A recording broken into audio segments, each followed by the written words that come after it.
전 세계 바다는 지구 표면의 70% 이상을 덮고 있고 지구상 물의 97%를 차지하고 있으며 미스터리로 가득 차 있는데요.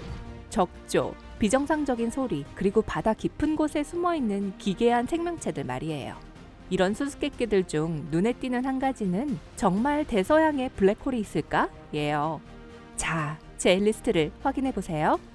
1번, 적조. 어느 날 여러분은 해변을 따라 산책을 즐기기로 합니다. 하지만 해변에 더 가까이 다다랐을 때 뭔가 충격적인 것을 발견하게 됩니다. 물이 등골이 오싹해지는 붉은색을 띠고 있습니다. 이 특이한 색은 해조류에 의해 발생하는데 미세한 해양 식물들이 꽃을 피우거나 빠르게 증식할 때 발생합니다. 이것이 심각한 문제가 아니라고 생각한다면 다시 한번 숙고하세요. 적조 기간 동안 3.7리터의 바닷물에는 수백만 해조류가 포함되어 있는데요. 이것은 새, 해양동물, 그리고 심지어 인간에게도 매우 위험한 일입니다. 붉은 해조류는 호흡기를 방해하고 적조일 때 잡힌 물고기와 조개를 먹으면 심한 식중독에 걸릴 수 있습니다. 2번, 우윳빛 바다 현상. 어두운 밤에 바다보트 여행을 갑니다. 머리 위에 별들을 감상하고 있는데 갑자기 무언가가 여러분의 시선을 끕니다. 앞을 내다보니 바닷물이 놀랍도록 하얀 빛으로 빛나고 있다는 것을 볼 수 있습니다. 당황하지 마세요. 여러분은 우윳빛 바다 현상을 목격하는 행운을 얻었습니다. 이 빛나는 바다 현상은 섬뜩해 보이지만 전혀 초자연적인 현상이 아닙니다. 때로는 그 규모가 매우 커서 우주에서 관측이 되기도 하지만요.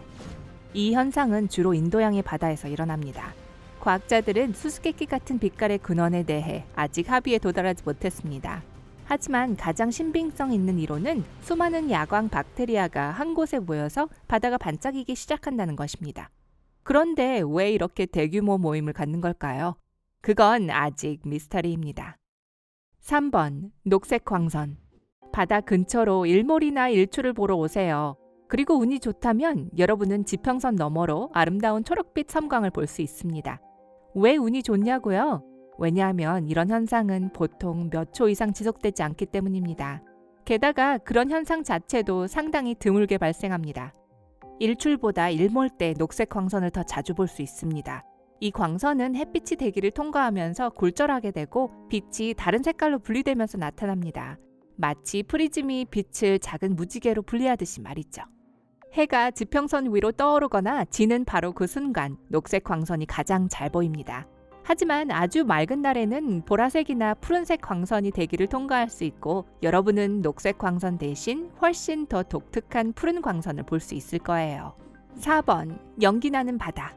이 현상은 서리안개, 바다 김안개, 증기무 등의 많은 이름을 가지고 있습니다. 추운 날 바다에서 말 그대로 연기가 피어오르는 것처럼 보입니다. 하지만 불과는 아무 상관이 없습니다. 차가운 공기를 운반하는 바람이 수면을 덮고 있는 따뜻하고 습한 공기에 부딪히면서 김이 나기 시작합니다. 따뜻한 공기는 거의 즉시 냉각됩니다. 그 결과는 바로 바다 연기가 발생하는데요. 끓는 주전자의 증기나 얼어붙을 정도로 추운 날 입김이 보이는 것과 거의 같은 현상입니다. 그저 훨씬 더 큰 규모일 뿐이죠. 5번, 수중폭포. 대부분의 사람들은 세계에서 가장 높은 폭포는 베네수엘라에 있는 엔젤 폭포라고 말할 것입니다. 실제로 이 폭포는 거의 900m 높이로 세계에서 가장 높은 빌딩인 부르즈 칼리파보다 훨씬 더 높습니다. 하지만 세계에서 가장 큰 폭포는 사실 수중에 있습니다. 명칭이 혼돈스럽기는 하지만요. 이 놀라운 장소의 이름은 덴마크 해협 폭포인데요. 그린란드와 아이슬란드를 가르는 덴마크 해협 아래에 있습니다. 그곳에서 북유럽해의 차가운 물은 훨씬 더 따뜻한 어밍거 해와 충돌합니다. 온도 차이는 찬물을 더 따뜻한 물 아래로 흐르게 하여 3,500m 정도의 폭포를 만들어주는데요. 이는 지구상에서 가장 깊은 곳인 챌린저 심해의 3분의 1만한 깊이입니다. 덴마크 해협 폭포는 나이아가라 폭포보다 5만 배나 많은 물을 수송합니다. 6번, 해저의 소리. 최초로 그리고 유일하게 심해 마이크의 정체불명의 소리 블루비 1997년에 기록되었습니다. 이 1분 길이의 저주파 소리는 칠레의 남부 해안에서 들려왔는데요. 그 소리가 귀가 멍해질 정도로 커서 5,000km나 떨어진 곳의 수중 마이크에 포착되었습니다. 하지만 이 소리가 등골이 오싹해지게 하는 이유는 아무도 그 소리를 다시 듣지 못했다는 점입니다. 전 세계 사람들이 소리의 근원을 찾기 시작했습니다. 메갈로돈, 해저 공룡, 대왕 오징어 또는 다른 발견되지 않은 해저 괴물의 소리였을까요? 과학자들이 그 소음이 100% 사람이 만든 것이 아니라고 발표한 후 흥분은 고조되었습니다. 안타깝게도 공상과학 애호가들은 미스테리가 풀렸을 때 실망했습니다. 이 수수께끼 같은 소리는 우레 같은 수중 빙진에 의한 것이었는데 남극에서 빙붕이 떨어져 나오면서 그 균열로 인해 발생한 소리였습니다. 7번 바다의 블랙홀. 블랙홀을 더 자세히 보고 싶다면 이제 우주로 날아갈 필요가 없을지도 몰라요. 과학자들이 남대서양에서 블랙홀과 매우 유사한 것을 발견했거든요. 블랙홀은 엄청난 중력을 가지고 있기 때문에 일단 무언가가 끌려 들어가면 빠져나올 수가 없습니다. 심지어 빛도 블랙홀에서 빠져나올 수 없습니다. 바다 블랙홀은 우주 블랙홀만큼 강력해 보입니다. 하지만 빛을 잡아당기는 대신 물을 끌어당깁니다. 해양 회오리는 해류를 거슬러 돌고 있는 거대한 소용돌이입니다. 보통 수십억 톤의 물이 소용돌이치며 대부분은 도시보다 더 큽니다. 이 소용돌이들은 너무 강력해서 거기에 갇힌 어떤 것도 빠져나갈 수 없습니다. 하지만 가장 두려운 것은 여러분이 소용돌이로 다가가고 있다는 사실을 눈치채지 못할 수도 있다는 것입니다.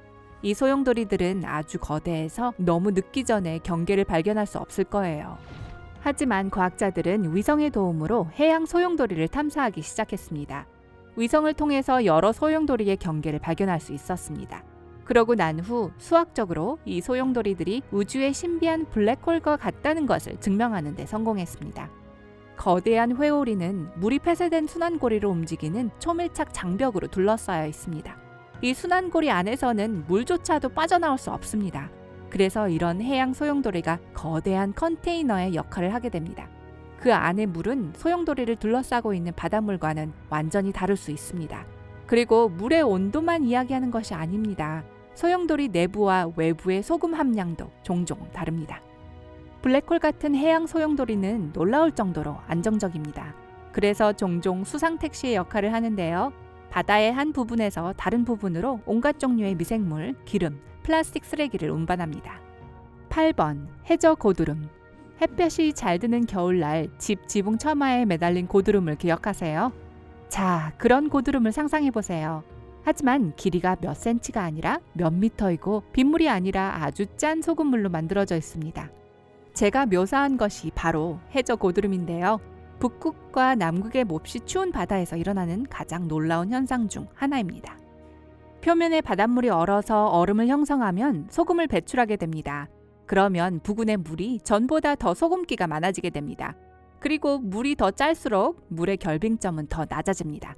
그 결과 얼음팩에 갇힌 짠 바다 소금물 웅덩이가 여기저기 생겨납니다. 일단 이 얼음이 갈라지면 이상하고 놀라운 현상을 관찰할 수 있는데요.